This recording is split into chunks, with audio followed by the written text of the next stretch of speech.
Welcome to The Explainer. Today, we're looking at the absolute bedrock of any successful venture, and that's business financing. I want you to picture an entrepreneur. Let's call him Alex. He's got the sharp navy blue suit, right, and a brilliant idea. But right now, he's just staring at this dashboard full of declining charts. It's literally the exact moment every single business owner wants to avoid. So today, we're going to fix Alex's dashboard. And by doing that, we're setting the stage for our own financial journey together. Okay, let's dive into this.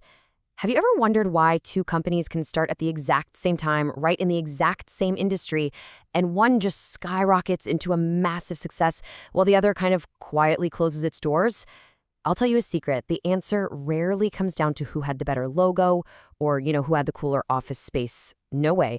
It almost always comes down to the architecture of their finances. To get Alex back on track, here's our ultimate financial dashboard, our agenda for today. First, the basics of business financing. Then, revenue, profit, and cash flow. Number 3, where to get your funding. 4, budgeting versus common financial mistakes.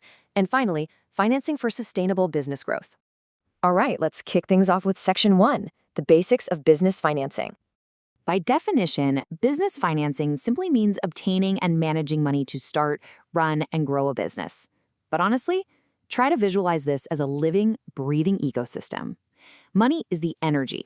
It's actively flowing through these pathways that connect your customers to your employees and to the business itself. Getting the money might get you started, but how you manage it? That's what keeps the whole shebang alive. Now imagine Alex taking a walk through the different departments of his company. Every single door he opens, boom, a different financial need. He sees his team working hard at their desks. Well, that's salaries. He walks past a room of people sketching out new campaigns. That's marketing. Down in the warehouse, boxes are arriving, which means inventory purchases. And over in the lab, engineers are building the next big thing, product development. Every single one of these operations absolutely requires consistent, reliable funding just to function day to day, let alone actually expand. Moving right along to Section 2, revenue, profit, and cash flow, the core math. Now, what's really interesting about this slide is the stark reality this contrast highlights. Seriously, it is so incredibly easy to mix these metrics up, especially during those early, exciting growth phases. Revenue is that massive, awesome wave of total income coming right through the front door. But profit? Profit is the cold, hard reality of what remains. Think about it. You can literally have $1 million in revenue, but if you have $1,001 in expenses, yeah, the venture is failing. Let's put a visual to this. As Alex's top-line revenue rises, reality sets in, right? A chunk gets completely deducted for rent. Another chunk goes to payroll, then marketing, then inventory.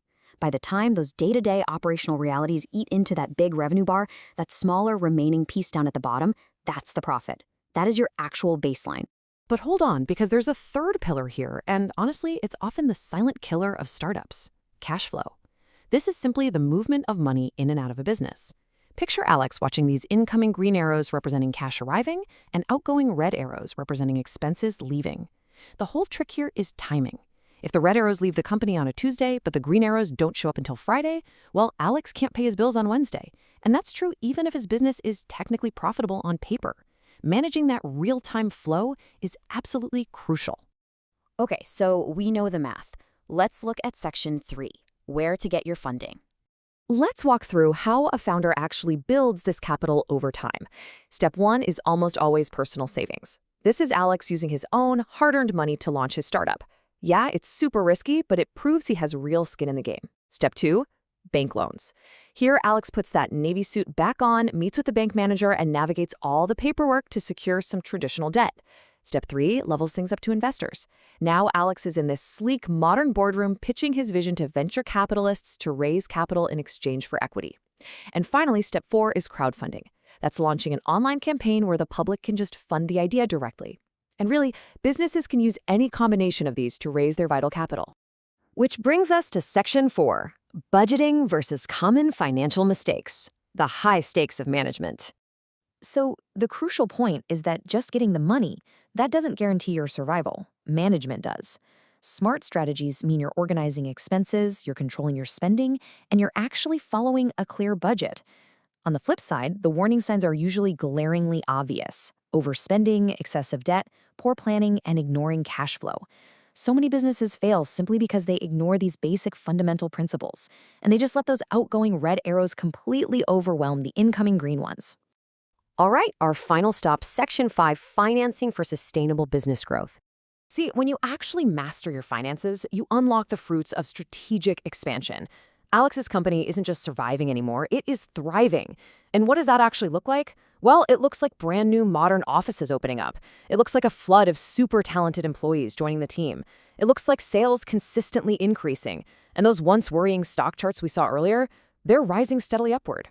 Smart, disciplined financing is basically the invisible engine that helps businesses grow faster and way more sustainably.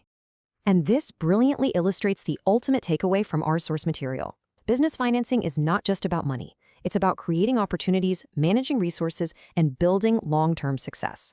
For Alex, he didn't just learn the math. He architected a robust system that allows his business to truly endure. So, you now have the blueprint. We've walked through the fundamentals, the vital math, and the funding strategies required for real growth. Now I want to leave you with one provocative question to chew on.